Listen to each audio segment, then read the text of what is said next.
Hello नमस्कार जय हिंद। एक बार फिर से आप सबका स्वागत है हमारी आज की क्लास में। तो कैसे हैं आप सब लोग? माही राय, निकिता, शीतल, कनिष्का, अंकित विश्वकर्मा, भाई प्लीज गर्म पानी बोल देना बस, ठीक है। क्या हाल चाल है भाई सब लोग? है ऑल गुड?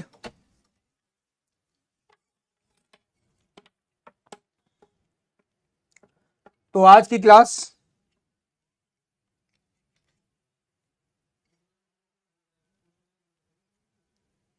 अंतिम क्लास। अब सीधे आप लोगों से मुलाकात होगी प्रैक्टिस सेशंस में यूट्यूब पर। और अगर तुम लोग सिलेक्शन लेकर आ गए तो हाँ, आमने सामने भी हो जाएगी। हाँ, तुम में से कोई अगर नोएडा वोएडा आया तो वो भी में हो जाएगी एग्जाम देने। वेल, बात करते हैं फिलहाल आज की क्लास की। Steve Roger, Arav, Rohit Thakur, Purushottam Kumar, Niti Shri,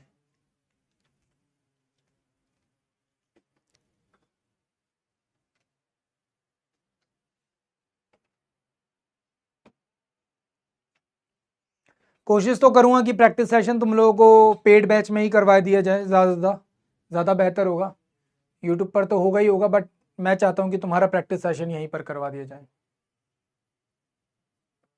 but देखते हैं, जिस हिसाब से टाइम होगा उस हिसाब से मैनेज करेंगे चीज़ों को। हेलो काव्या, तेजस, चलो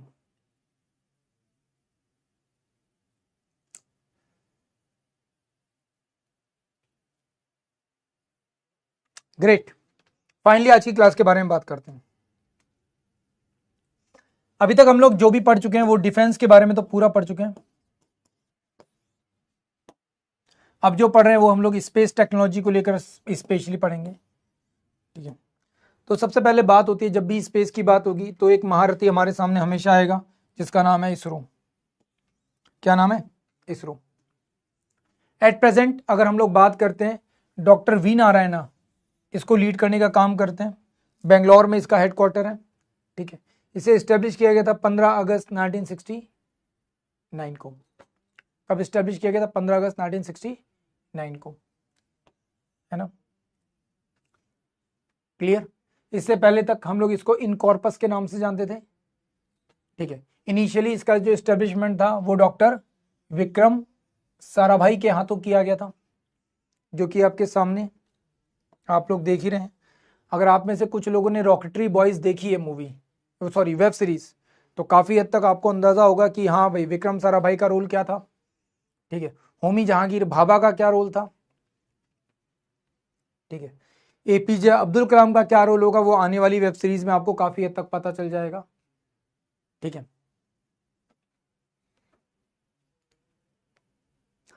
देखते हैं, अभी देखते हैं। वेल, एक एक करके सारी चीज़ें समझते हैं। देखो यहाँ पर वैसे बहुत सारी बातें लिखी हुई हैं, किताबी बातें हैं। वो किताबी बातें जानने की ज़रूरत है नहीं आपको। सिंपल सीधी सी बात यह है कि हाँ, इसरो ने अपने बहुत डायमेंशन, मतलब अपनी मैक्सिमम लेवल ऑफ डायमेंशन जो हो सकते थे उस लेवल पर जाकर काम किया है, एंड बहुत ही बेहतर काम किया है, बहुत ही ज़्यादा बेहतर काम किया है, ठीक है। उसने अपने ऑब्जेक्टिव्स, अपने मिशन को बहुत अच्छे से क्या किया है, कंप्लीट करने का काम किया है। एट प्रेजेंट अगर हम लोग बात करें तो अभी तक मल्टीपल लॉन्चेस कर चुका है, अपनी मल्टीपल सैटेलाइट्स को डिज़ाइन करने का काम कर चुका है। अगर हम लोग बात करते हैं तो हमारे साथ आज के टाइम पीरियड में एक है SLV, एक है ASLV, एक है PSLV, एक है GSLV, एक है GSLV Mark 3। इनको यूज करते हैं हम लोग according to their the height. किस हाइट पर ले जाकर हमको सैटेलाइट को लॉन्च करना है, किस हाइट पर ले जाकर हमको सैटेलाइट को फाइनली स्टेबल करना है, ठीक है। कहां पर ले जाकर हमको उसको इस्तेमाल करना है, क्लियर? कहां पर ले जाकर हमको उसे इस्तेमाल करना है, तो उस हिसाब से हम लोग क्या करते हैं, यहां पर लॉन्चिंग व्हीकल्स का यूज करते हैं। तो ये सब हैं क्या? ये सारे के सारे लॉन्चिंग व्हीकल्स हैं। तो सबसे पहला जो था वो कौन सा था? सैटेलाइट लॉन्चिंग व्हीकल, जो कि लोअर ऑर्बिट में इस्तेमाल होता था। कहां पे? लोअर ऑर्बिट में इस्तेमाल होता था। Same advance satellite launching vehicle, ये भी कहां पे इस्तेमाल होता था? लोअर ऑर्बिट में। ठीक है, फिर आता है पोलर सैटेलाइट लॉन्चिंग व्हीकल। क्या है? Polar satellite launching vehicle. ये लोअर ऑर्बिट से ऊपर जाकर 1000-2000 किलोमीटर या उससे ज्यादा की हाइट पर ले जाकर क्या करता था? काम करने का डिसाइड करता था, तो इसकी हाइट ज्यादा हो जाती थी।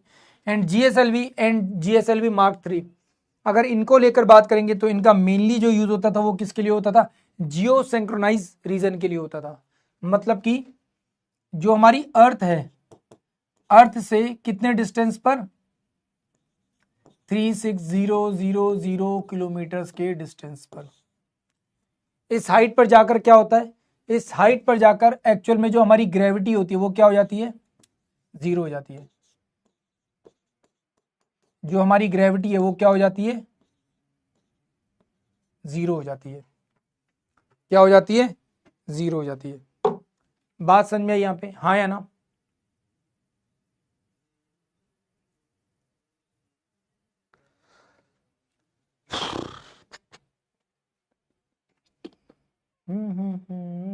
अच्छा हाँ यार, शिट मैं तो भूल ही गया था।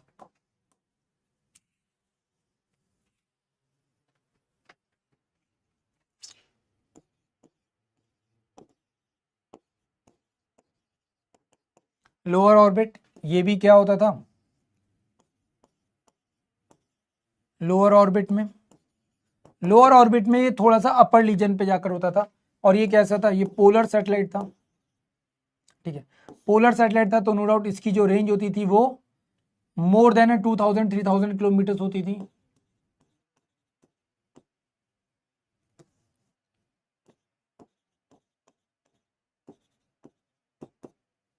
ठीक है, और जियो सिंक्रोनाइज को लेकर बात करेंगे तो नो डाउट इसकी जो हाइट हो, मतलब जिस रेंज पे ये जाता था, तो ये अर्थ से किस हाइट तक जाकर अपने आप को स्टेब्लिश करने का काम करता है? सैटेलाइट स्टेब्लिश करता था 36000 किलोमीटर्स की हाइट पर। क्यों? क्योंकि इस रीजन में जाकर क्या होता है? जो हमारी ग्रेविटी हो जाती है वो क्या हो जाती है? ग्रेविटी क्या हो जाएगी हमारी? जीरो हो जाएगी। क्या हो जाएगी? जीरो हो जाएगी। एंड सेम ये दोनों के लिए इस्तेमाल होगा, चाहे वो इसके लिए हो चाहे वो इसके लिए हो, दोनों के लिए सेम कंडीशन है। ठीक है, हाँ एनर्जी यूज हो ज़्यादा होगी, पावर ज़्यादा यूज करेगा, ये सब चीज़ें क्लियर है? हाँ या ना? ये हंसी काय को आ रही है?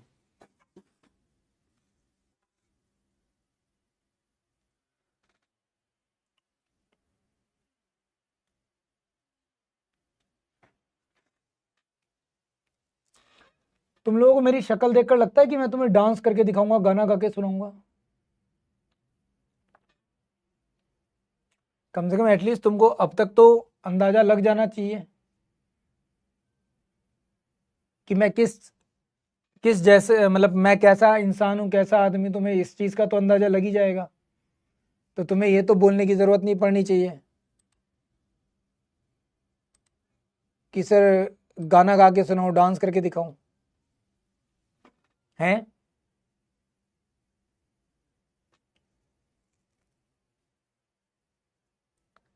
और तुम कह भी कैसे सकते हो?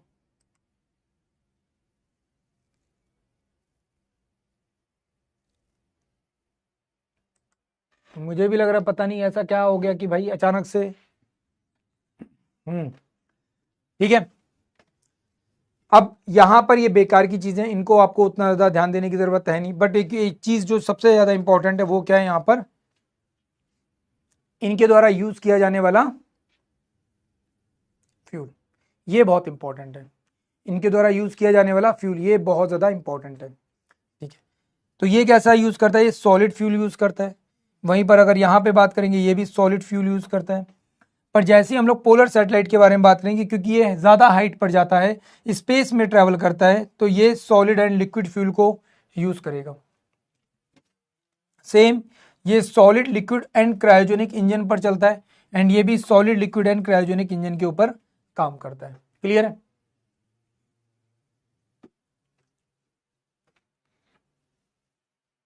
मैंने टीए वाली क्लास में यूट्यूब पर गाना गाया है? मैंने यूट्यूब पर गाना गाया? मैंने कहाँ गाया गाना भाई? ऐसा क्या मैंने गाया भाई? मैंने गाया नहीं होगा, कोई लाइन बताई होगी, मैंने गाना नहीं गाया होगा भाई। मैंने कौन सा गाना गाया यार? मैंने कोई लाइन बताई होगी, मैंने गाना नहीं गाया होगा भाई।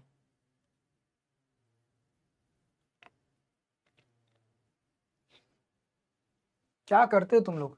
वेल, सबसे पहले हम लोग बात करते हैं सैटेलाइट लॉन्चिंग व्हीकल, एसएलवी।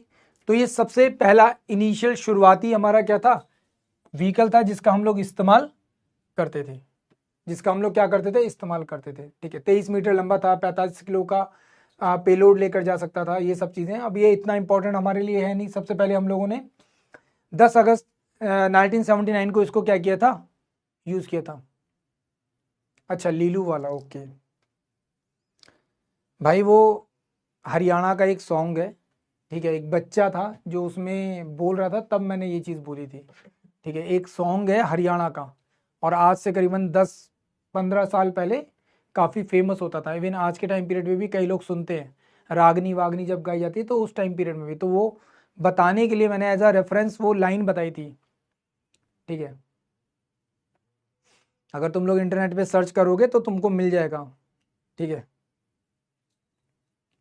ठीक है। वो गाने की लाइन ऐसी है, ओ लीलू मत रोवे, होय लीलू मत रोवे, मैं 10 दिन भीतर आलू लीलू मत रोवे। ठीक है, अब उसको सुनकर तुम करोगे क्या? ना तुम्हारे समझ में आएगी और ना तुम्हें उसका मतलब पता चलेगा। और तुम्हें अगर सच में उस गाने को एंजॉय करना, यूट्यूब पर जाना, सुन लेना, तुम्हें लिटरली इंजॉयमेंट फील हो जाएगा कि हाँ सर, सॉन्ग तो आपने बढ़िया बताया है। ठीक है, फिर आता है हमारा एडवांस लॉन्चिंग व्हीकल, या जिसे ऑगमेंटेड सैटेलाइट लॉन्चिंग व्हीकल बोलते हैं हम लोग। ठीक है, ऑगमेंटेड सैटेलाइट लॉन्चिंग व्हीकल जो है, जिसे एएसएलवी के नाम से हम लोग जानते हैं, ये करीबन करीबन 150 केजी तक का वेट अपने साथ लेकर जा सकता है। ठीक है, 1990s के आसपास हम लोगों ने इसको क्या किया था? यूज करना शुरू किया था। तो सेम, अब ये चीजें उतनी ज्यादा इंपॉर्टेंट नहीं है। एलईओ मतलब लोअर अर्थ ऑर्बिट में ये जाकर क्या करता है? ट्रेवल करने का काम करता है। ठीक है, फिर आता है पोलर सैटेलाइट लॉन्चिंग व्हीकल। तो नो डाउट इसकी रेंज बढ़ जाती है। 1990s के लास्ट एरा में आकर इसको क्या किया था हम लोगों ने? डेवलप करने का काम किया था। 44 मीटर का लंबाई है इसकी। अगर हम लोग इसके बारे में बात करें तो इसका जो पेलोड है वो सॉलिड और लिक्विड दोनों में इस्तेमाल होता है।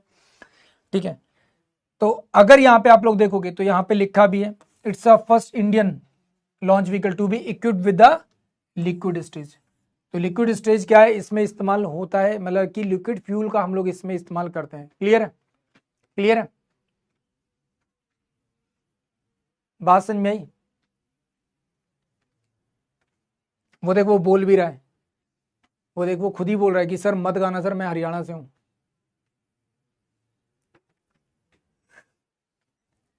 वेल, मोस्ट रिलायबल रॉकेट है जो कि इसरो के द्वारा यूज किया जाता है। और सोचो, सबसे बड़ी बात ये कि 52 से 54 तक इसके जो मिशन है वो सक्सेसफुल हुए हैं। ठीक है, इतने बड़े लेवल पे सक्सेसफुल हुए तो ये अपने आप में बहुत बड़ी बात है। इसके अलावा जो हमारा मार्स ऑर्बिट मिशन था वो भी हम लोगों ने इसके थ्रू किया था। चंद्रयान जो हम लोगों ने 1 किया था वो भी इसी के थ्रू किया था। फिर हमारा आता है geo synchronise satellite launching vehicle, GSLV जिसको हम लोग कह रहे हैं। ठीक है, तो ये मोर पावरफुल रॉकेट है। ठीक है, और मच डीपर इन स्पेस जा सकता है विद हैवी सैटेलाइट्स। इवन इसी के थ्रू हम लोगों ने मल्टीपल जो कंट्रीज होते हैं, ठीक है, उनके भी जो अलग अलग सैटेलाइट्स होते हैं उनको क्या किया? लॉन्च करने का काम किया था। इससे करीबन करीबन 10,000 केजी तक के सैटेलाइट्स क्या कर सकता है? अपने साथ लेकर जा सकता है। अपर लेवल पर ये क्रायोजेनिक इंजन का क्या करता है? यूज करना शुरू करता है। ठीक, अब इसी का एक नया वर्जन मार्क 3 हम लोगों ने क्या किया है?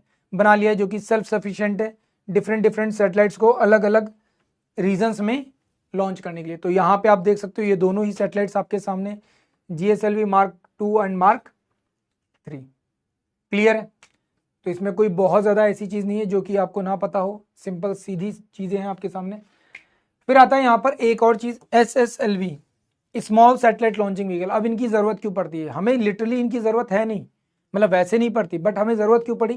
क्योंकि छोटे छोटे जो मिशंस होते हैं ना, उनके लिए बड़े सैटेलाइट्स का, पोलर सैटेलाइट्स का, SLVs का यूज़ करने का कोई मतलब नहीं बनता।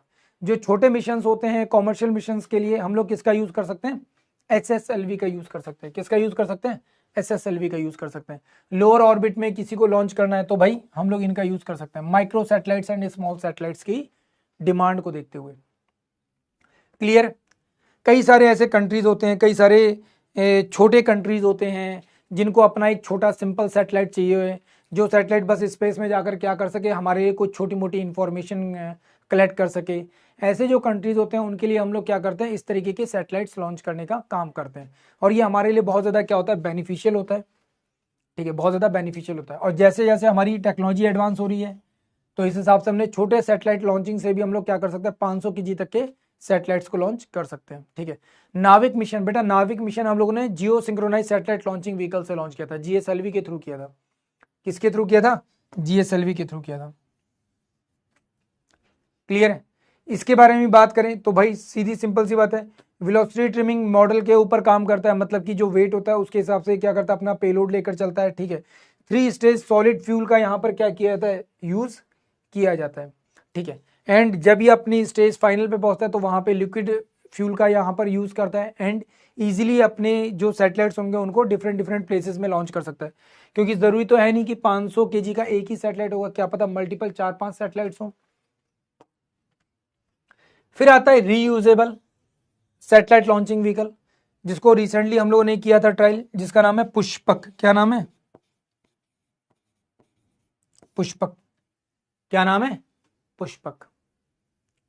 ठीक है, तो जब पुष्पक को लेकर बात करते हैं तो ये क्या है, हमारे एटमॉस्फेयर में वापस आ सकता है, दोबारा से लैंड कर सकता है। अब ये अगर आप लोग देखोगे तो एक तरह का प्लेन के जैसा है। कैसा है? एक प्लेन के जैसा है। अब इसका यूज कैसे किया जाएगा, जितने भी हमारे लोअर ऑर्बिट के सैटेलाइट्स होते हैं उनको लॉन्च करने के लिए हम लोग इसका यूज करेंगे। इसे यहां से लॉन्च किया, ये लॉन्च करा, ऊपर जाएगा, ऊपर जाकर क्या करेगा, सैटेलाइट को अपनी जगह पर डालेगा और वहां से वापस आ जाएगा। क्या करेगा? वापस आ जाएगा और आकर जमीन पे वापस से लैंड कर जाएगा। तो बहुत सीधा सिंपल सी इसकी टेक्निक है, किस तरीके से काम करेगा। ठीक है, सैटेलाइट को अपने साथ लेकर जाएगा, अपनी प्लेस पे जाकर रखेगा एंड वापस आ जाएगा। तो इसका बहुत सीधा सिंपल सा क्या है, काम है। क्लियर? तो मेनली हम लोग क्या किसके लिए रहे हैं भाई, ताकि जो हमारी कॉस्ट है वो खत्म की जा सके, क्योंकि जो रॉकेट आपने लॉन्च किया वो तो ऊपर जाकर डिस्ट्रॉय हो गया, खत्म हो गया, सैटेलाइट अपनी जगह पर पहुंच गया। अब वो चीजें वापस से यूज तो हो नहीं सकती। इवन आज के टाइम पीरियड में भी अगर हम लोग बात करते हैं स्पेस एक्स की, तो स्पेस एक्स भी एक्चुअल में यही काम कर रहा है। स्पेस एक्स ने एक्चुअल में इसी चीज की तो महारत ली है। इलॉन मस्क की जो कंपनी है स्पेस एक्स, उसने एक्चुअल में किया क्या, यही काम तो किया है कि वो इस तरीके के सैटेलाइट यूज करता है जो वर्टिकली क्या कर सकते हैं, जा सकते हैं।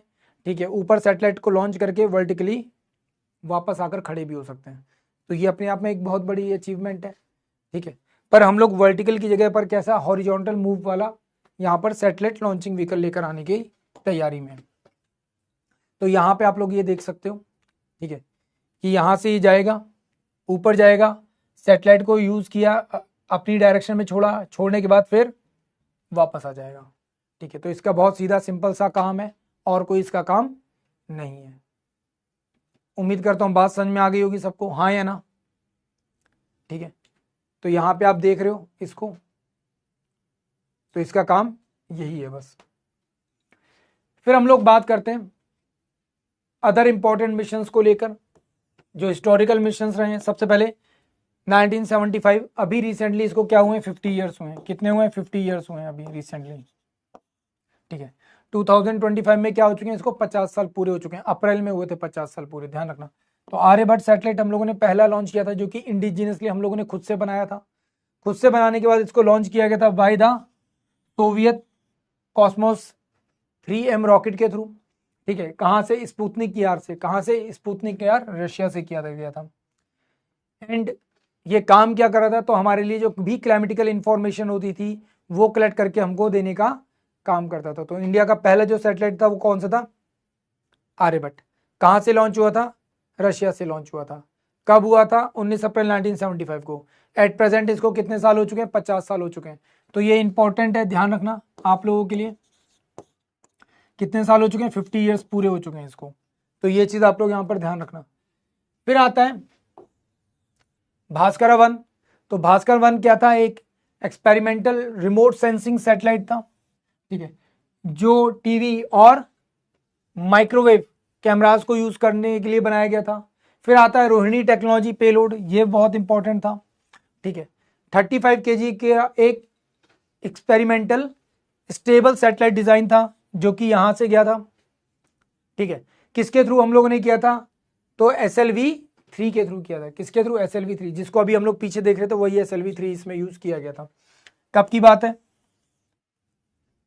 ठीक है, 79 की बात है, मतलब 1979 की बात है। फिर आता है रोहिणी सैटेलाइट RS-1, इसी का एक अपग्रेडेड वर्जन था जिसको हम लोगों ने यहाँ पे यूज किया था, ठीक है। किसके थ्रू किया था, SLV-3E2 के थ्रू हम लोगों ने इसको क्या किया था, लॉन्च करने का काम किया था।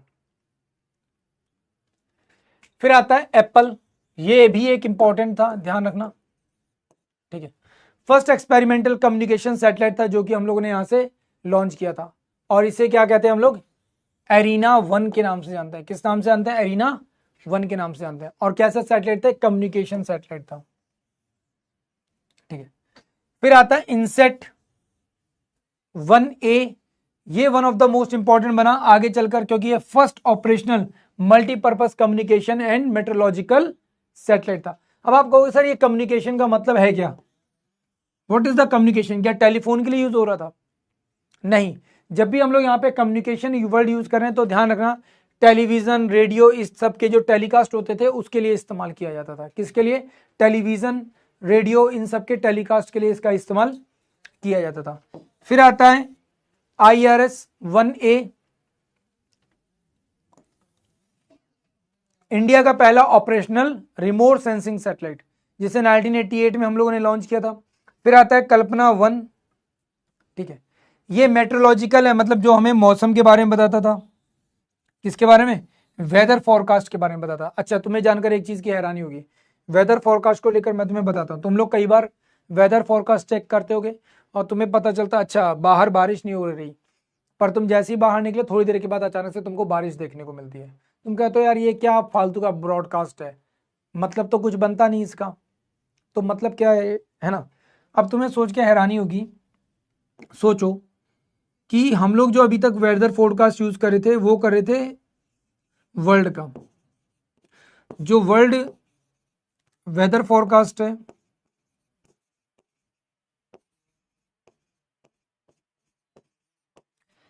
ये कितने एरिया को कवर करता है, ये करता है 12 किलोमीटर्स के एरिया को। 12 किलोमीटर मतलब कि इस तरीके का 12 किलोमीटर का एरिया, यहां से 12 और यहां से 12 किलोमीटर, एक स्क्वायर शेप जो एरिया है उसको कवर करता है। अब जो नया आया है जिसको अब हम लोग यूज करना शुरू करें उसका नाम है भारत वेदर फोरकास्ट।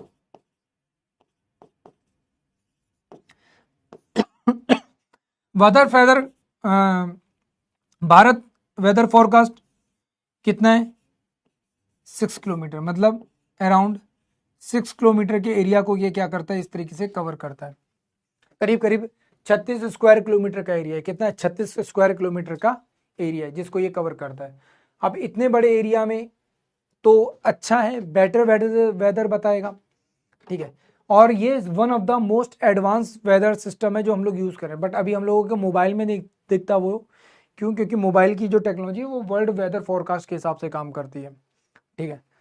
तो जब हमारे मोबाइल्स में ये सब चीज़ें आ जाएंगी, भारत के हिसाब से जब चीज़ें आएंगी, या जो एप्लीकेशन किसानों के लिए डिज़ाइन की जाती है उसमें इन सब चीज़ों का यूज़ किया जाता है, तो वहाँ पे उनको ज़्यादा एक्यूरेट इन्फॉर्मेशन मिलेगी ताकि वो लोग उस हिसाब से फसलों का क्या कर सकें, यूज़ कर सकें, उनको उगा सकें। क्लियर है, तो यहाँ पे ध्यान रखना, मैं ये चीज़ बताना चाह रहा था, मुझे लगा आपके लिए इंपॉर्टेंट होगी। फिर आता है लूनर मिशन, चंद्रयान। तो सबसे पहला जो चंद्रयान किया गया था, कब किया गया था, अक्टूबर 2008 में, एंड 28 अगस्त 2009 में ये पहुंचा था। सोचो कितना लंबा टाइम लगा था इसे, कितना लंबा टाइम लगा था इसे, है ना, करीब करीब 10-11 महीने लगे थे। बट अब के टाइम पीरियड पे हम लोग जो लॉन्च करते हैं उसे पहुंचने में 2 महीने 3 महीने केवल लगते हैं, ठीक है। तो ये चंद्रयान 1 पहला मिशन था जो कि लूनर ऑर्बिट में क्या कर रहा था, केवल चक्कर काट रहा था, ठीक है, इंफॉर्मेशन शेयर कर रहा था। फिर अनदर लूनर मिशन आता है, एक सेकेंड, अच्छा वही है यार सेम। तो PSLV C11 से हम लोगों ने क्या किया था, इसको लॉन्च किया था और इसका काम किया था केवल और केवल लूनर एरिया की तस्वीरें लेना, वहां के इंफॉर्मेशन को कलेक्ट करके हमको बताना। फिर आता है चंद्रयान सेकंड। कौन सा आता है, चंद्रयान सेकंड।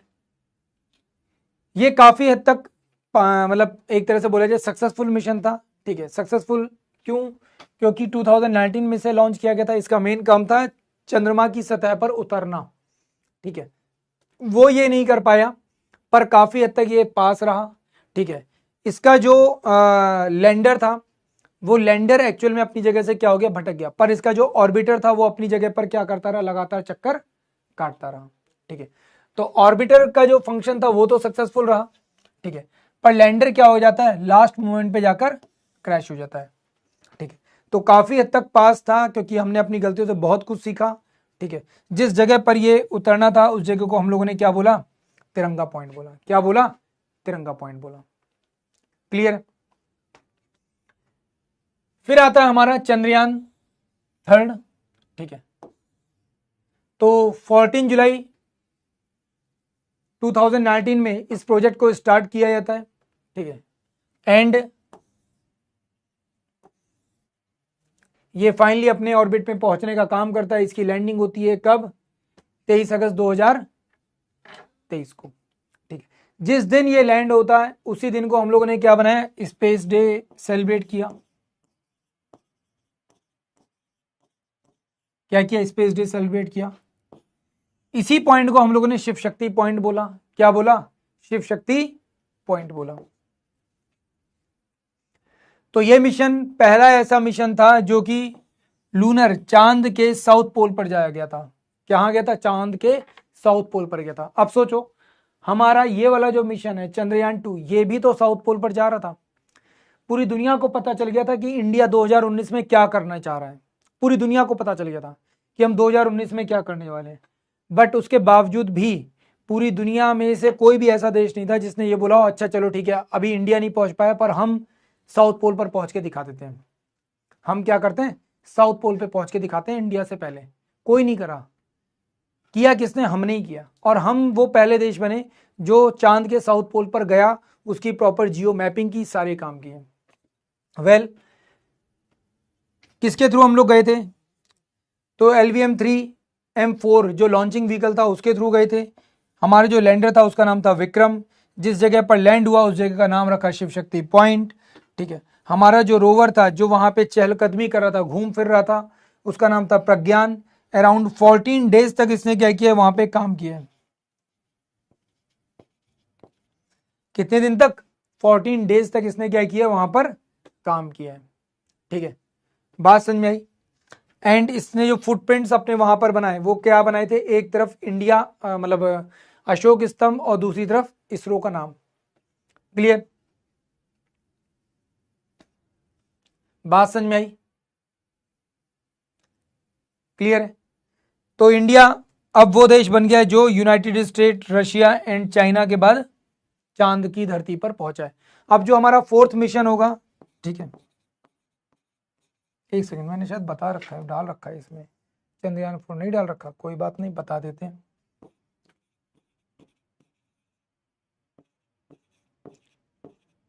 चंद्रयान 4 जो होगा वो अराउंड 2028 के आसपास होगा, ठीक है। कब होगा, 2028 के आसपास होगा, ठीक है।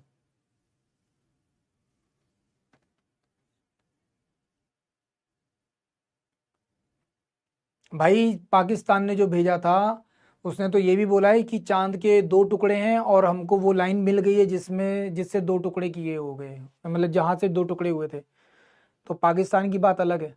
पाकिस्तान के अकॉर्डिंग तो चांद के 2 टुकड़े किए गए थे और बाद में उनको जोड़ा गया था। तो वो तो आज भी कहता है चांद के ऊपर वो लाइन दिखती है। तो पाकिस्तान की बात अलग है, ठीक है। पाकिस्तान तो ये भी कहता है चांद पे जाने की जरूरत क्या है, हमें तो बस यही देखना है ना, चांद दिख रहा है, ठीक है। तो पाकिस्तान की बात मत करो यार, मेरा गुस्सा फूट पड़ता है, फिर मैं बहुत सारी ऐसी बातें बताता हूँ, तुम बोलते हो सर क्या बातें बता रहे हो आप। ठीक है। वेल चाइना की हेल्प से पाकिस्तान भी वहां पर पहुंच चुका है। एक्चुअल में चाइना ने पाकिस्तान का फ्लैग वहां पर ले जाकर रखा है कि ये देखो यहाँ पर ये रहा। ठीक है, तो चंद्रयान 4 2028 तक का प्लान है। एंड इसके अलावा अगर हम लोग बात करें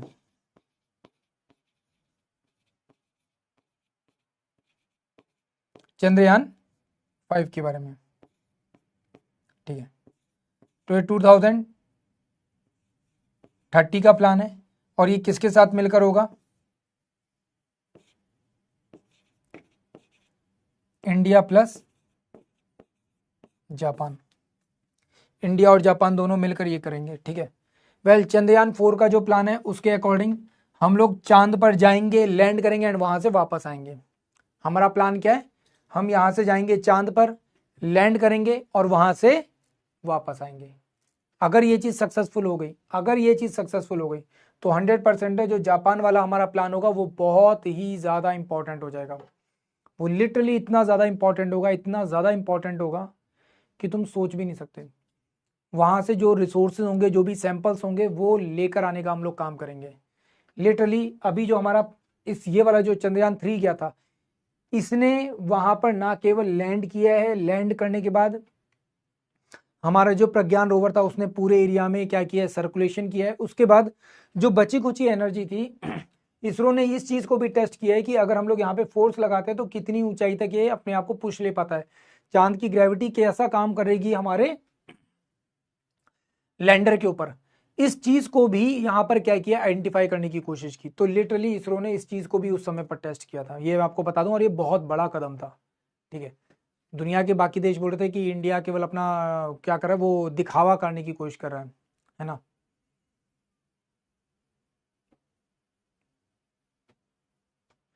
क्लियर है?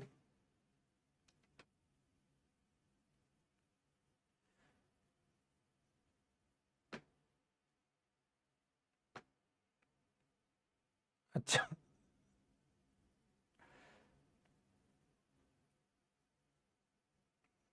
हाँ यार स्टीव यार, ये बात तो सही है यार। हानिया आमिर का चांद तो मैं ही हूँ भाई। बस वो मेरी शक्ल देख के करवा चौथ का व्रत रखना शुरू कर दे और तोड़ना शुरू कर दे, बस मुझे और कुछ नहीं चाहिए। ठीक है,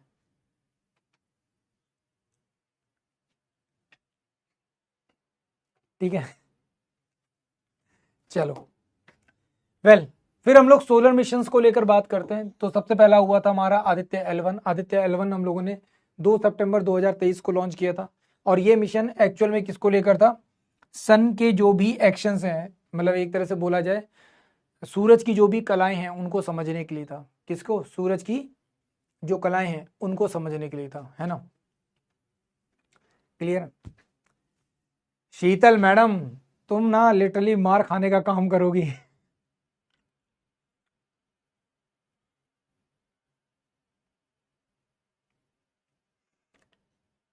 मतलब यार कितना अच्छा मूड था मेरा, इस लड़की ने ऐसी तैसी कर दी उस पूरे के पूरे मूड की। Shit man. तुम्हें पता है मैं मूछ क्यों रखता हूँ? अगर मैं मूछें हटाना शुरू कर दूं ना, तो भाई जितने लड़के हैं ना, मैं उनसे ज्यादा जवान और यंग दिखाई दूंगा, उनसे ज्यादा स्मार्ट और हैंडसम दिखाई दूंगा। भाई मेरे पास कोई फोटो है नहीं मेरी बिना मूछ होगी, तुम देखोगे हैरान रह जाओगे भाई। और बहुत शरीफ सौम्य किस्म का लड़का दिखता था मैं, एकदम प्यारा सा, नटखट सा, चुलबुला सा। मतलब मूछे तो मैंने रख ली, मैंने कहा नहीं यार मूछों के बिना बात नहीं बनती।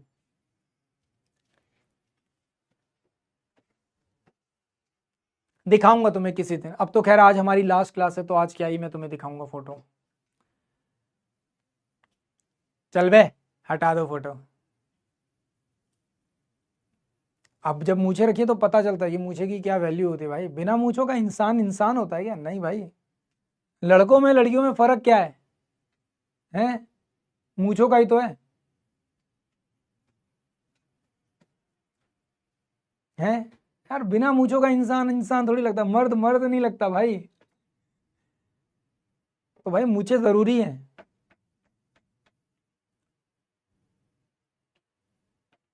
अबोध बालक। चलो अबोध बालक सुन लो, खैर 2 सितंबर 2023 को इसको लॉन्च किया गया था। मेन इसका ऑब्जेक्टिव क्या था? मेन इसका ऑब्जेक्टिव था सोलर में, सॉरी सन में जो भी कलाएं हो रही हैं, अब कलाओं से मतलब क्या है? तो सोलर फ्लेयर्स और सोलर क्या बोलते हैं उसे, विंड्स, इनको स्टडी करना क्या था इसका मेन ऑब्जेक्टिव था। ठीक है, तो फर्स्ट मिशन था सोलर का, जो कि ऐसा यहां पर हमको देखने को मिलता है इंडिया का one of the most important था। हम लोगों ने PSLV XLs का यहां पर यूज किया था, और C57 का मतलब है ये 57th नंबर का लॉन्च है ना।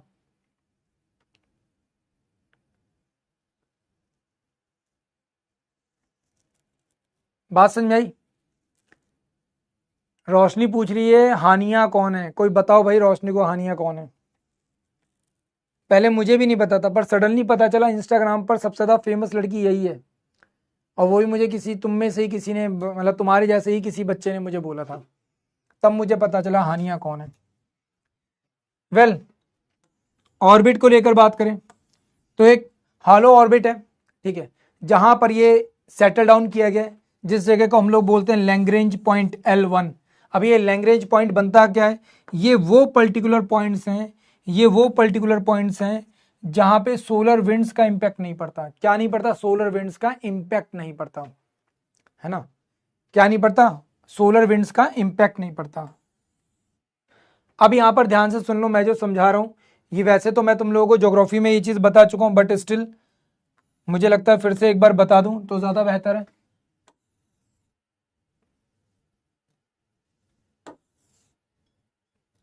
चल जा चाचा।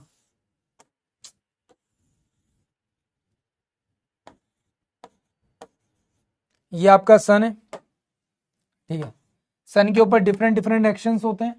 जब भी सन के ऊपर कोई ब्लास्ट होता है, कोई क्या होता है? ब्लास्ट होता है। ये ब्लास्ट क्या है? इसी को आप लोग कहते हो सोलर फ्लेयर। तो जब ब्लास्ट होगा तो उससे क्या निकलेगी? आग बरसेगी, आग आगे की तरफ बढ़ेगी। क्या होगा? आग आगे की तरफ बढ़ेगी ना।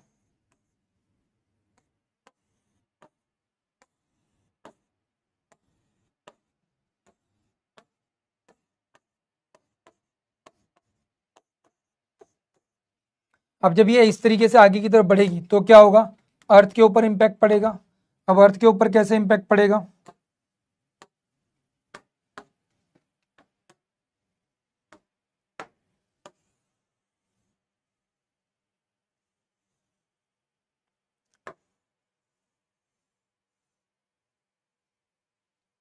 ये आपकी अर्थ है, ठीक है। अर्थ का ये आपकी सेंटर पॉइंट है, इक्वेटर वाली लाइन है। ये क्या है? आपकी इक्वेटर वाली पॉइंट है ना। अब इस इक्वेटर वाले पॉइंट पर तो सूरज की गर्मी ज्यादा आती है। ये आपका पोलर पॉइंट है ना।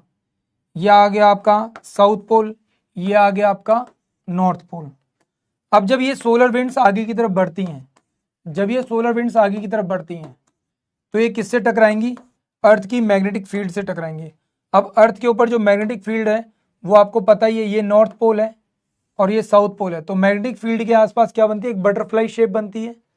बटरफ्लाई शेप कैसी होगी?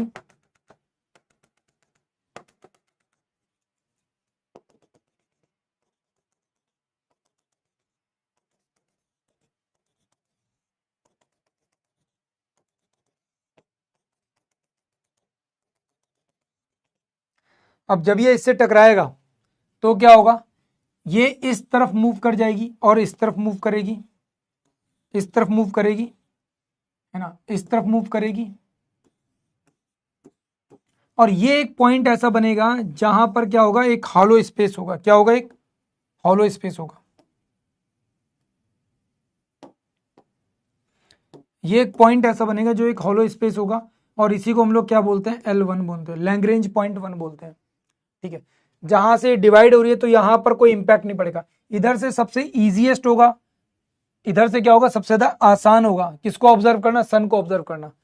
सन के सबसे ज्यादा क्लोजेस्ट कंडीशन होगी, ये क्या होगी? सन के सबसे ज्यादा क्लोजेस्ट कंडीशन होगी। और रिसेंटली इसी आदित्य L1 ने क्या किया, फर्स्ट इमेज भी शेयर की है।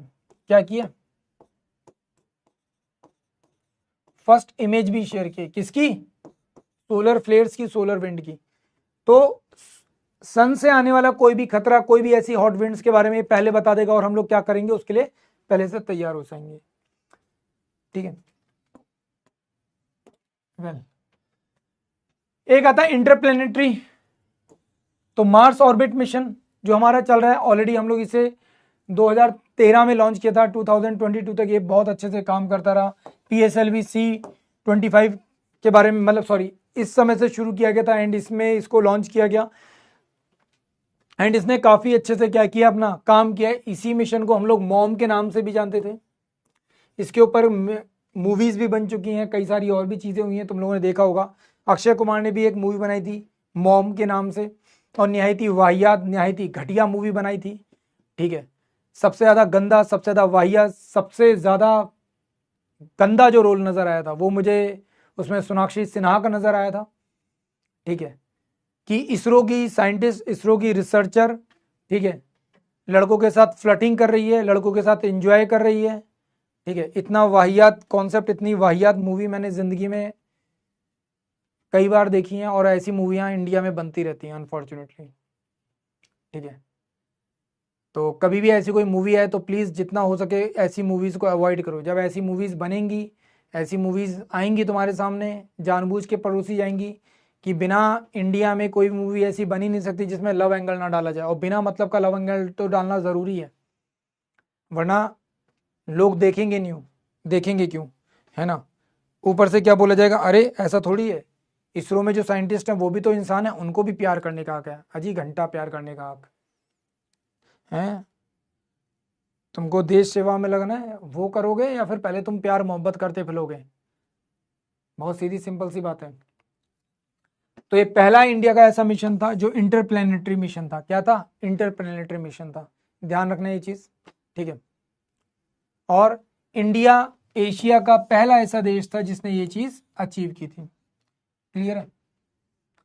और सबसे बड़ी बात क्या है कि नासा ही एकमात्र ऐसा देश था, सॉरी ऐसा ऑर्गेनाइजेशन था जो एक्चुअल में मार्स तक गया था, जिसको मार्स तक जाने तक का रास्ता पता था, तरीका पता था कैसे जाया जा सकता है ना। क्लियर है। केवल किसको पता है, नासा को, पर नासा हेल्प नहीं करता था। तो इंडिया को बहुत लंबा टाइम लगा इन सब चीजों को धीरे धीरे फाइंड आउट करने में, धीरे धीरे ढूंढने में। ठीक है, धीरे धीरे ढूंढने में किसको टाइम लगा, इसरो को टाइम लगा, बट इसरो ने फाइनली ये चीज़ कर ली। अब आज के टाइम पीरियड में हमारे लिए कोई बड़ा मुश्किल नहीं है। हम आगे चलकर अभी इसके ऊपर एक और काम कर रहे हैं, वो भी शायद मे बी सक्सेसफुल हो जाए तो हम लोग मार्स के ऊपर भी करेंगे। अभी हमारा एक मिशन वीनस के लिए भी चल रहा है। ठीक है, हमारा एक मिशन वीनस के लिए भी चल रहा है ना। अरे तुझे आने की ज़रूरत नहीं है, मैं आ जाऊंगा भाई मिलने के लिए, बस तू पहले ले ले सिलेक्शन।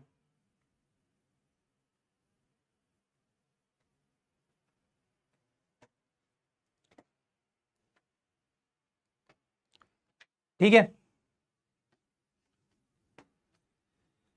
फिर आता है एस्ट्रोनॉमी।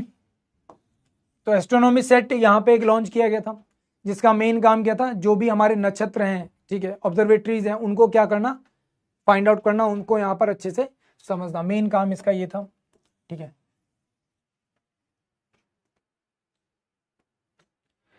फिर आता है एक्सरे पोलीमीटर सैटेलाइट। ये भी इंडिया भी रिसेंटली डेवलप करने के बारे में बात कर रहा है, स्पेस ऑब्जर्वेटरी है।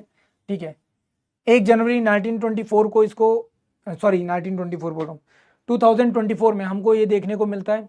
ठीक है,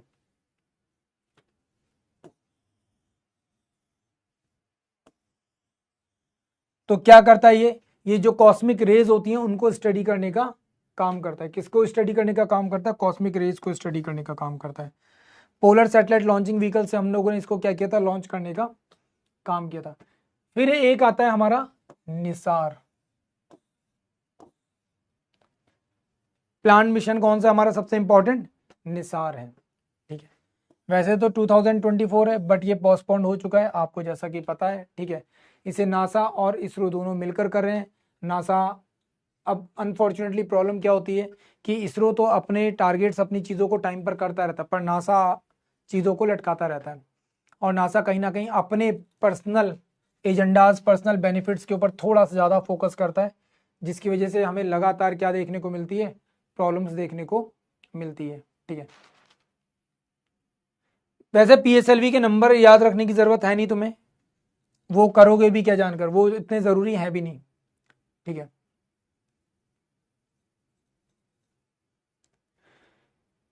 तो ये ड्यूअल फ्रीक्वेंसी एक रिमोट सेंसिंग सैटेलाइट है जो दोनों आपस में क्या करना चाहते हैं, काम करने की तैयारी कर रहे हैं। ठीक है, इसका मेन काम क्या होगा, पूरे के पूरे वर्ल्ड का एक परफेक्ट मैप तैयार करेगा ये।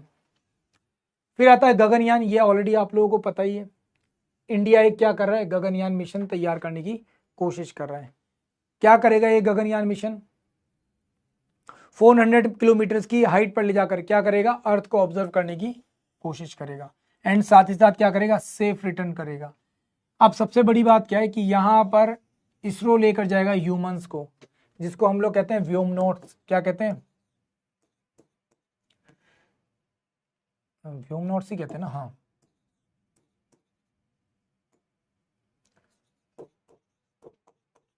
क्या कहते हैं, व्योमनॉट्स कहते हैं। तो ध्यान रखना, एस्ट्रोनॉट्स नहीं कहेंगे हम लोग यहाँ पर, क्या व्योमनॉट्स कहेंगे।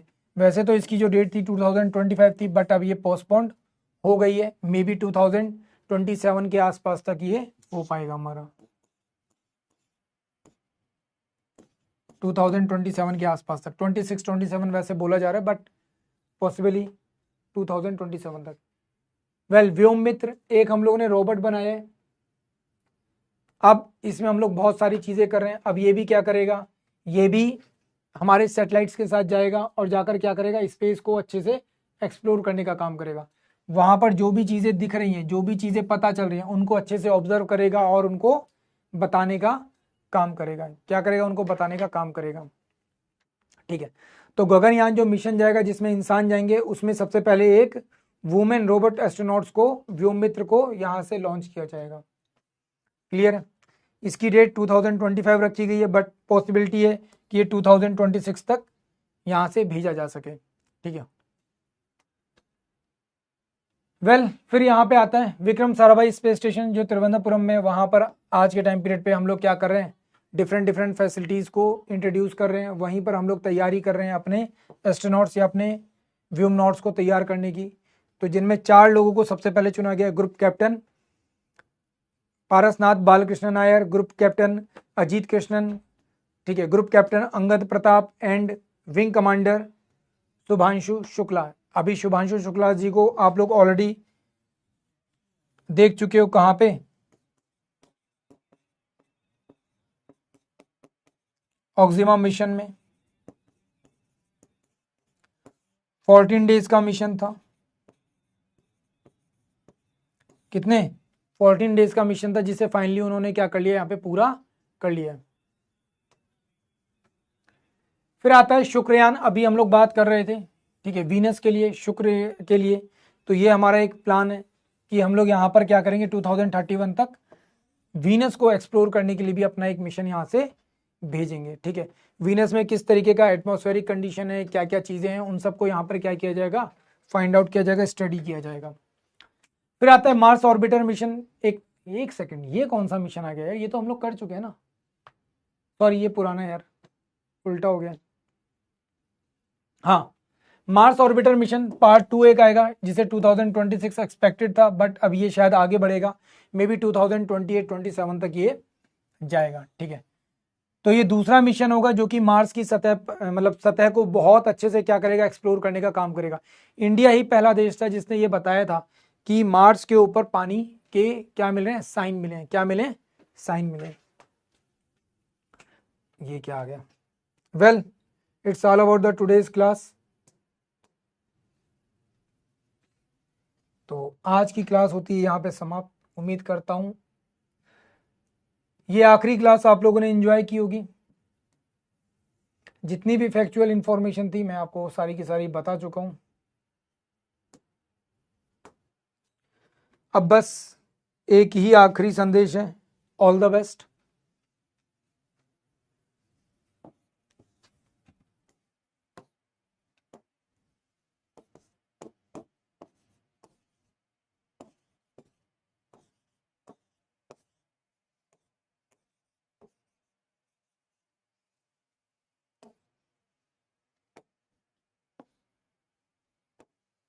कोई सवाल किसी तरीके का, कोई किसी तरह की भावनाएं प्रकट करना चाहता हूं?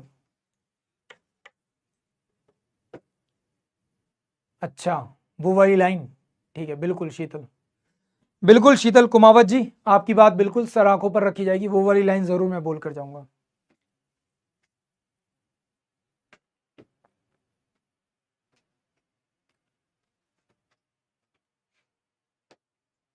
तो जाते जाते तुम अपनी भावनाएं शेयर कर सकते हो, व्यक्त कर सकते हो। किसी के कोई कड़वा अनुभव हो जो तुम मेरे से कहना चाहते हो, किसी को मेरे प्रति किसी तरीके का कड़वा अनुभव शेयर करना हो तो तुम भी कह सकते हो, ठीक है। सहाय हृदय, सह सम्मान, मैं उसे एक्सेप्ट करने को तैयार हूं, ठीक है। बस जो भी बोलना सच बोलना, झूठ मत बोलना।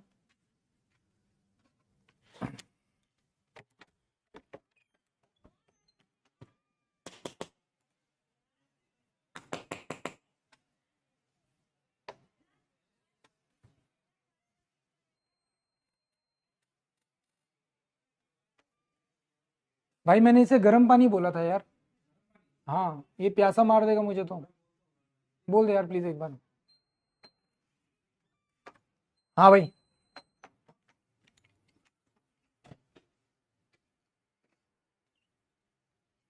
मेरी तरफ से मिड हिस्ट्री भाई, तेरी तरफ से रह गई है, मेरी तरफ से तो नहीं है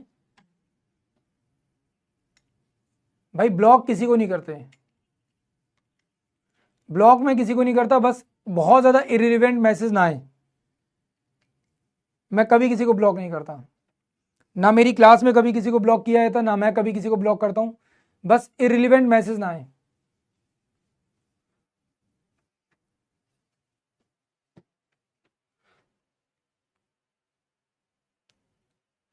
अंकित बेटा, मैं देखो, हानिया मैडम से मिलवाने का काम करोगे तुम लोग, मैं नहीं करूंगा। हानिया आमिर से मिलवाने का काम करोगे तुम लोग। तुम्हारा काम है कि पाकिस्तान को इतना ज़्यादा क्लीन कर देना कि मैं इजीली कभी भी वहां पर जा सकूं, ठीक है। या फिर तुम पाकिस्तान को इतना इजीली एक्सेसिबल बना दो कि तुम लोग खुद जाओ, हेलीकॉप्टर में बैठा कर लेकर आ जाओ, समझे।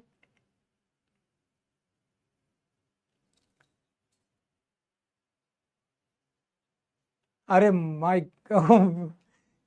3 महीनों में इतना भावनात्मक संबंध बन चुका है, oh my God. Sheetal madam बहुत बहुत धन्यवाद।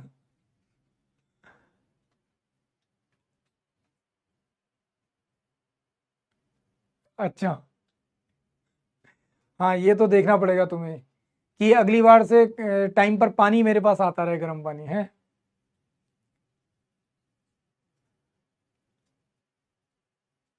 भाई मैं कभी किसी बच्चे को नहीं भूलता, देखो बहुत सीधी सिंपल सी बात है, मैं कभी किसी स्टूडेंट को नहीं भूलता, कभी भी नहीं भूलता।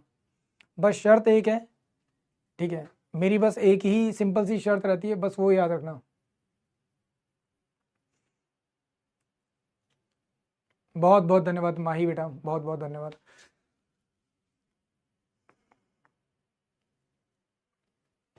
एक बात बता, जब हानिया आमिर जब हानिया आमिर की शादी मेरे साथ हो रही है तो वो तेजस को क्यों हनी ट्रैप करेगी भाई? तेजस तो वैसे भी उसका देवर हुआ ना। कैसी बातें कर रहा है हैं? कोई भाभी अपने देवर को क्यों करेगी हनी ट्रैप?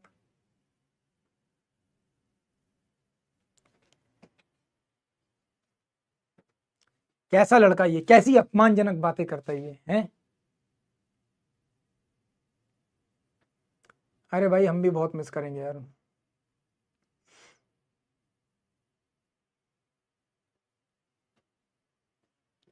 चलो, किसी की कोई शिकायत, देखो सारी बातें एक तरफ, वो तारीफ वारीफ करना वो सब एक साइड रखो, पर तुम मुझे वो चीज बताओ जो तुम्हें कमी लगी हो, तुमको लगाओ कि यार सर ये कमी रह गई सर आपकी तरफ से, कोई एक ऐसी चीज बताओ, तुम्हें कोई चीज ऐसी जो पसंद ना आई हो, कोई एक ऐसी चीज बताओ जो पसंद ना आई हो, ताकि मैं नेक्स्ट टाइम उसे इंप्रूव कर सकूं।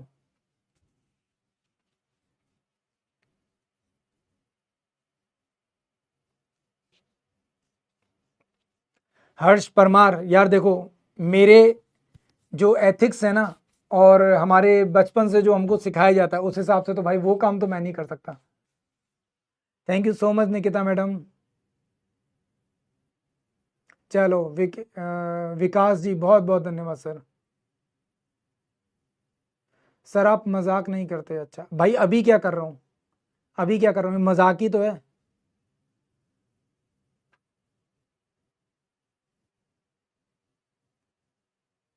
अरे कोई भी कमी हो अगर तुम्हारी तरफ से तो बता दो यार, कोई भी कमी हो।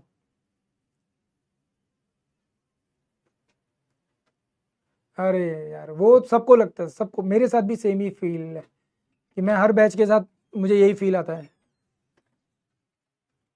देखो भाई, ये वो इंसान है जो पानी देर से पहुंचाता है। बच्चे कह रहे हैं सर सामने लेकर आओ, कौन है वो इंसान जो पानी नहीं दे रहा आपको।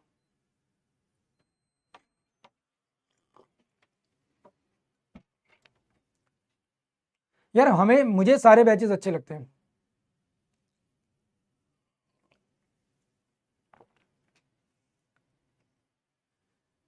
देखो ऐसा नहीं होता, हर इंसान में कुछ ना कुछ कमियां होती हैं। हर इंसान कहीं ना कहीं कुछ ना कुछ कमी छोड़ देता है। ठीक है, हर इंसान कहीं ना कहीं कुछ ना कुछ कमियां छोड़ देता है, और तुमको भी कहीं ना कहीं एक्सेप्ट करना पड़ेगा, बताना पड़ेगा। बताना इसलिए पड़ेगा कि आने वाले फ्यूचर में तुम्हारे जो भाई बंधु दोस्त होंगे उनको हम लोग और भी कुछ अच्छा दे सकें। बाकी टीचर का नहीं पता, पर मैं हमेशा ये करता रहता हूँ। मैं जब पहले कभी ऑफलाइन पढ़ाता था, लास्ट जितने ईयर्स से मैं पढ़ा रहा हूँ, जब से मैं पढ़ा रहा हूँ तब से मैंने यही काम किया है। मैंने अपने हर बैच को एंड करने के बाद बच्चों से एक ही सवाल किया है कि तुम बस मुझे गिनती की कोई 5 या 3 कमियां बता दो जो तुमको लगी हो अपनी तरफ से, ताकि उसको मैं इंप्रूव कर सकूं।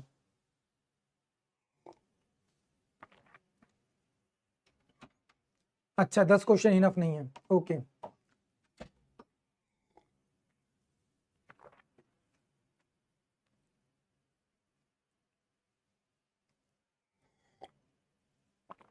अच्छा ओके, PYQ ठीक है, वो देखते हैं अभी।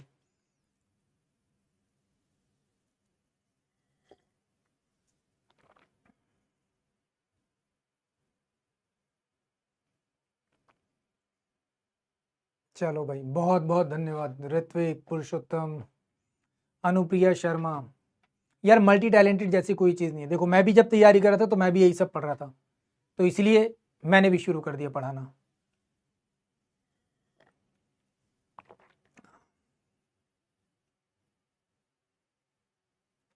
हाँ कमी तो लगी, मुझे तो लगी है कमी, मैं सच बोलता हूँ। मुझे एक कमी लगी है जो मैं तुम लोगों के मुंह पर भी बोलता हूँ, और मैं कोशिश करूंगा कि तुम लोग उसको सुधार लो। तुम्हारी कमी के बारे में बात करते हैं, ठीक है। एंड प्लीज इस चीज को ध्यान से सुन लो। आज मैं तुम्हें पहली बार एक होमवर्क दे रहा हूं, एंड उम्मीद करता हूं कि तुम लोग इस चीज को बहुत अच्छे से परस्यू करोगे, ठीक है। क्या होमवर्क है सुन लो, ये पहली बार मैं दे रहा हूं आज, क्योंकि लास्ट क्लास है तो आज मैं आपको होमवर्क दे रहा हूं। सबसे पहला काम क्या है तुम्हें, सबसे पहला काम क्या है, और जो चीज मैं बता रहा हूं ना, लिटरली इट्स रियली टफ, इतना टफ है ना कि तुम शायद 2 या 3 दिन से ज्यादा कर भी नहीं पाओगे। तुम लिटरली 2 या 3 दिन से ज्यादा कर भी नहीं पाओगे। मैं इतना टफ काम तुमको बोल रहा हूं, सुनने में बहुत सिंपल है पर है बहुत टफ। बट तुम में से जो भी 21 डेज तक इसको फॉलो कर लेगा ना, 21 डेज तक अगर इसको फॉलो कर लेगा, मैं गारंटी देता हूं ही और she will be 100% selected. 100% selected, मैं गारंटी दे रहा हूं तुम्हें, लिख कर दे रहा हूं।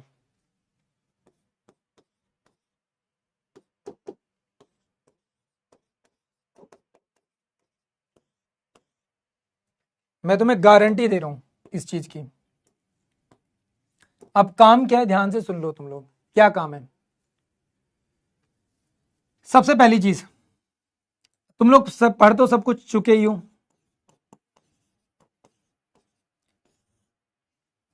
रिवीजन, ठीक है। तुम्हारे ऊपर है, तुम चाहो तो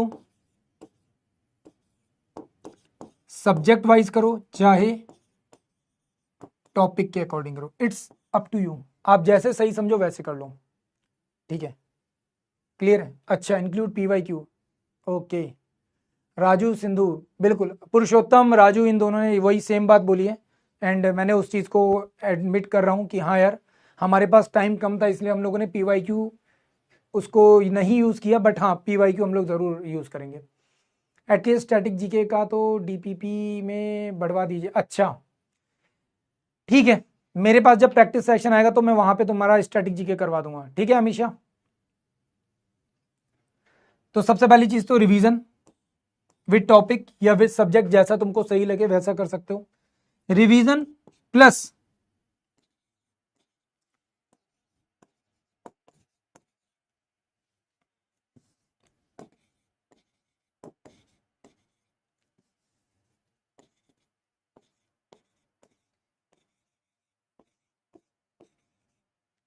daily 1 mock plus analysis. Daily 1 mock plus analysis, ये तुम्हारा डेली का काम है। ये तुम्हारा डेली का काम है। अगर तुमने ये होमवर्क कर लिया ना, तुम्हें डेली रिवीजन करना है, डेली ये काम करना है। कितने दिन तक? 21 डेज तक। कब तक? 21 डेज तक। अगर तुमने ये चीज कर ली, मैं तुम्हें गारंटी दे रहा हूं तुम्हारा सिलेक्शन पक्का है। बट यहां पर अब एक आती है इंपॉर्टेंट चीज, टर्म्स एंड कंडीशन अप्लाई। क्या है टर्म्स एंड कंडीशन? पहला point, 65% accuracy. First point 65% accuracy, सबसे पहला पॉइंट ये है, ठीक है। In case of negative marking अगर होता है, ठीक है, नेगेटिव, सबसे पहली चीज तो अवॉइड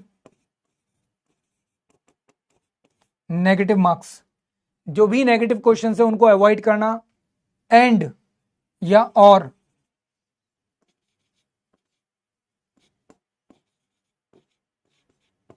नॉट मोर देन 5।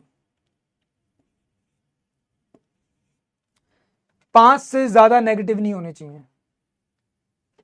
अगर तुमने ये चीज अचीव कर ली, 100% सिलेक्शन पक्का है तुम्हारा। और एक चीज ध्यान रखना, जीके जीएस एक बहुत बड़ा पार्ट है। तुम जीके जीएस में कितनी भी रिग्रेसिव प्रैक्टिस करोगे, कितने भी हाई लेवल पर चले जाओगे, जब तुम सब कुछ पढ़ लोगे तब तुम्हारा 100% हो सकता है। बट जीके जीएस में कई बार गलतियां बहुत ज्यादा होती हैं। तो प्लीज, अगर तुम लोग को लगता है कि तुम 50% क्वेश्चन कर चुके हो, 25 में से तुम्हारे 15 क्वेश्चन हो रहे हैं, 13 क्वेश्चन हो रहे हैं, तो समझ लेना तुम अच्छा कर रहे हो। 15 के ऊपर तुम्हारे सही हो रहे हैं तो समझ लेना बहुत ज्यादा अच्छा कर रहे हो, ठीक है। प्लीज यहां पर एक चीज ध्यान रखना, स्पेशली जीके और इंग्लिश की बात अलग है। सबसे ज्यादा जो इंपॉर्टेंट चीज है वो है तुम्हारा मैथ और रीजनिंग।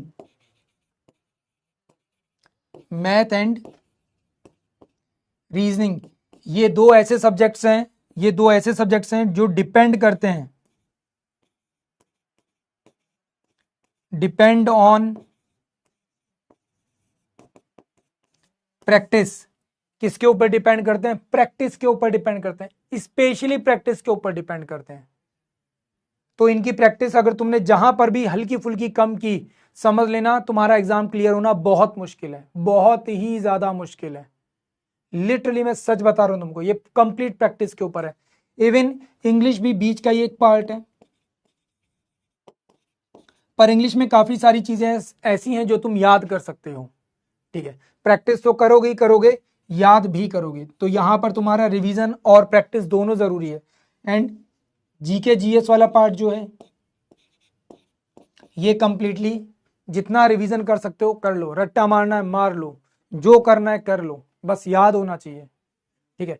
करंट में, स्टैटिक जीके में जितनी भी चीजें आएंगी वो डायरेक्ट वन लाइनर पूछी जा रही हैं, सिंपल सीधी चीजें पूछी जा रही हैं, तुम्हें बहुत ज्यादा हाथ पैर मारने की जरूरत नहीं है, ठीक है। अब ये मत कोशिश करना कि सर मैं तो हिस्ट्री में बहुत ज्यादा अंदर तक जाकर पढ़ रहा हूँ, ज्योग्राफी में बहुत ज्यादा अंदर तक जाकर पढ़ रहा हूँ, सर मुझे जब तक कॉन्सेप्ट समझ में नहीं आ रहा मैं तब तक उसके पीछे पड़ा हूं। बिल्कुल भी नहीं करना तुमको ये चीज, है ना। ये चीज बिल्कुल भी नहीं करनी। तुम्हें किसी भी सब्जेक्ट को ना ईगो पे नहीं लेना है। Please avoid your ego. अपना ईगो साइड में रखकर पढ़ाई करना कि यार ऐसे कैसे नहीं हो रहा सॉल्व, मैं करके दिखाऊंगा, ऐसे कैसे मुझे याद नहीं हो रहा मैं करके दिखाऊंगा, मत करना। और खास तौर से ये जो सब्जेक्ट है ना, इसके साथ ईगो की लड़ाई बिल्कुल भी नहीं करनी। इस सब्जेक्ट के साथ बिल्कुल भी ईगो की लड़ाई नहीं करनी। मैं तुम्हें एक बहुत पर्सनल एक्सपीरियंस अपना देता हूं। बहुत पर्सनल एक्सपीरियंस देता हूँ मैं, तो बहुत पर्सनल एक्सपीरियंस दे रहा हूँ। मैं एक बार ना शुरू की बात है, जब मैं पढ़ाना शुरू किया था, एक क्लास में मैं पढ़ा रहा था, पढ़ाते पढ़ाते मैंने हिंदी में कुछ लिखा, ज्योग्राफी में एक वर्ड यूज होता है कटिबंध, तो मैंने वो वर्ड लिखा, उसमें ना मात्रा की गलती कर दी थी हिंदी में। तो वहां पर एक लड़की पढ़ रही थी, वो कर रही थी एमए ज्योग्राफी। क्या कर रही थी? एमए ज्योग्राफी कर रही थी। उस लड़की ने ना वो चीज़ बोल दिया, अरे यार ऐसे कैसे यार, टीचर ने स्पेलिंग गलत लिख दी यार, वो पढ़ा कैसे सकता है, ये वो फलाने, बहुत ड्रामा किया उसने, बहुत ड्रामा किया। फाइनली मैंने कहा चल ठीक है, कोई बात नहीं यार, ज़्यादा ईगो का आ रहा है, मैं दूसरे बैच में पढ़ा लूँगा, इसमें कोई और पढ़ा ले, ठीक है, कोई बात नहीं, बात आई गई होगी। आज के टाइम पीरियड पे वो मैडम खुद क्या कर रही हैं? कुछ भी नहीं। 2 महीने बाद ब्याह हो गया, अब वो बच्चे संभाल रही हैं, ठीक है। कौन सा एग्जाम दिया? कोई एग्जाम नहीं दिया। कोई एग्जाम का फॉर्म भरा, वो भी नहीं भरा, कुछ भी नहीं किया, ठीक है। जबकि मैं मल्टीपल एग्जाम्स देता रहा, और मेरी एक बार बहस भी हुई, इस बैच में कुछ बच्चे और बैठे, बोलते सर आप सही पढ़ा रहे थे, ये था वो था, आपने एक वो लड़की तो बेवकूफ़ है, ऐसा वैसा।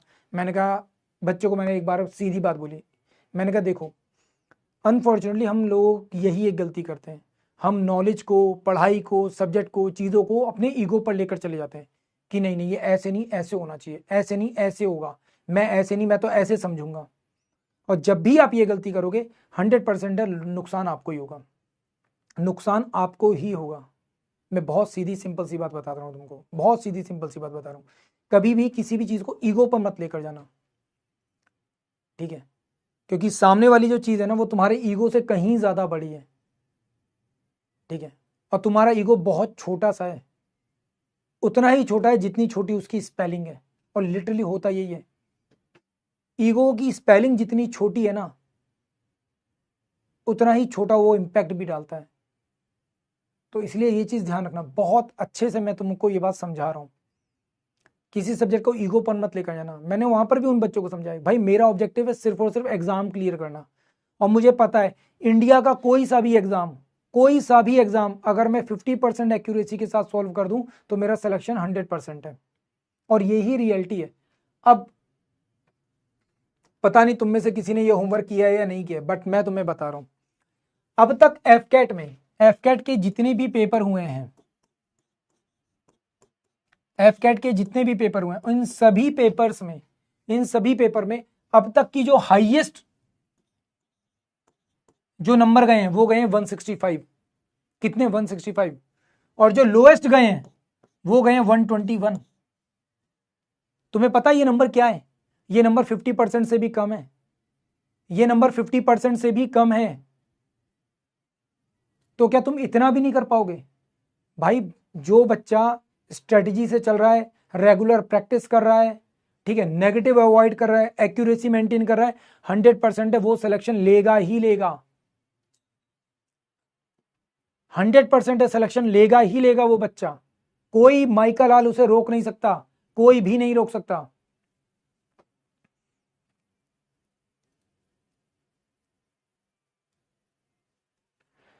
अरे अभी इतने स्टेटमेंट बेस्ड क्वेश्चन नहीं आते यार, क्यों स्टेटमेंट बेस्ड क्वेश्चन को लेकर परेशान हो रहे हो?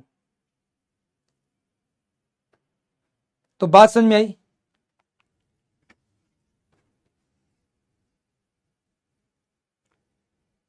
ठीक है। वेल, जीके और इंग्लिश की अगर हम लोग बात कर ही रहे हैं, तो यहाँ पे सीधी सिंपल सी बात है, डिपेंड करेगा किसके ऊपर? रिवीजन के ऊपर। और इंग्लिश रिवीजन प्लस प्रैक्टिस। हाँ, प्रैक्टिस यहां पर भी करनी है, पर रिवीजन से भी काम आपका अच्छा खासा चल जाएगा।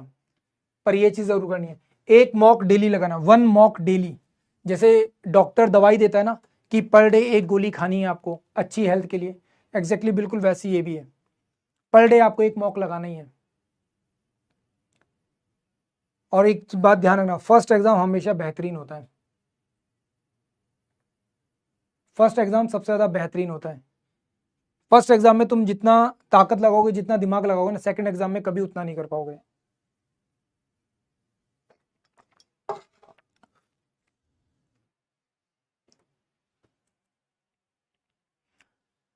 तो अपने सबसे बेहतरीन मूव को तैयार करो by the help of practice. तुम्हारी मसल मेमोरी ऐसी हो जानी चाहिए, तुम्हारी मेंटल स्ट्रेंथ ऐसी हो जानी चाहिए कि तुम्हें पता हो कि 2 घंटे पूरे हो रहे हैं, पेपर भी खत्म होने वाला है। मैं तुमसे नहीं कह रहा कि 2 घंटे में तुम 100 क्वेश्चन सॉल्व करो, मैं तुमसे कह रहा हूँ 2 घंटे में आराम से 65 क्वेश्चन अचीव करो। मतलब एक क्वेश्चन में तुम्हें 1 मिनट 50 सेकंड, 1 मिनट 55 सेकंड देने हैं, ठीक है। तुम्हें लिटरली एक क्वेश्चन में आराम से पूरा टाइम देना है। मैं तुमसे नहीं कहूंगा कि एक क्वेश्चन को तुम 10 मिनट दो, नहीं। एक क्वेश्चन को 1 मिनट में सॉल्व करना, नहीं। मात्र और मात्र तुमको 65% एक्यूरेसी लेकर आनी है। और वो 65 आएगा कैसे कि भाई नेगेटिव अवॉइड करने से आएगा, या फिर मोर देन 5 आपके नेगेटिव नहीं होने चाहिए, इससे ज्यादा नेगेटिव ना हो, बस आपका सिलेक्शन 100% है, 100%। So finally it's all about today's class. कल बहुत सारे लोगों से मैंने कनेक्ट किया था। आप लोगों का जो एफकेट का सेकंड वाला बैच है एक और, ठीक है, 2.0 वाला, उसके बहुत सारे बच्चों के मेरे पास मैसेज भी आए थे, उनकी क्वेरीज भी आई, उनको भी मैंने सॉल्व किया था। एंड उनकी भी क्वेरीज काफ़ी हद तक तुम्हारी जैसी थी। बट एक सबसे बड़ी जो प्रॉब्लम थी वो ये कि तुम में से किसी ने भी कभी इस चीज़ को फाइंड आउट ही नहीं किया, ना ही कभी इस चीज़ के ऊपर काम किया है।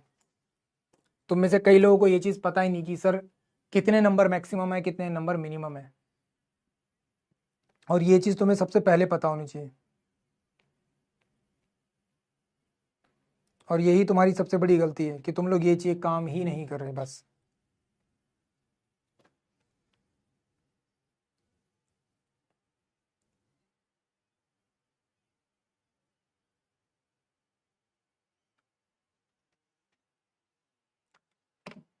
तो फाइनली जाते जाते, जैसा कि शीतल ने कहा, वो चंद लाइनें जो मैं बहुत ज़्यादा पसंद करता हूँ और हमेशा बच्चों को बताता हूँ, हमेशा बोलता हूँ।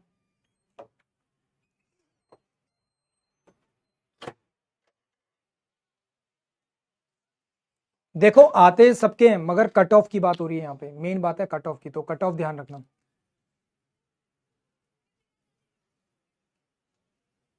चलो बहुत बढ़िया। देखो देखा बहुत सारे लोगों को होगा आपने, पर यहाँ पे बात हो रही है कट ऑफ की। तुम्हें कट ऑफ क्लियर करनी है, रॉकेट साइंटिस्ट थोड़ी बनना है। मैं तुमसे नहीं कहूंगा, इसीलिए मैंने तुमसे बोला ना 65 प्लस, 65 प्लस तुम एक सेफेस्ट स्कोर पर पहुंच जाओगे। ऐसे सेफेस्ट स्कोर पर पहुंचोगे जहां पे तुम एसएसबी में थोड़ा बहुत ऊंचा नीचा होगा तो सब कुछ संभाल लिया जाएगा। तो फाइनली जैसा कि मैं हमेशा चलते समय कहता हूं, आज तुम लोगों की स्पेशल रिक्वेस्ट पर, शीतल के स्पेशली कहने पर, मैं एक बार फिर से उन लाइनों को दोहराना चाहूंगा। लहू से लाल हो धरती, प्रभु ऐसा वर दो मोहे, विजय मिले या वीर गति। Thank you so much. जय हिंद।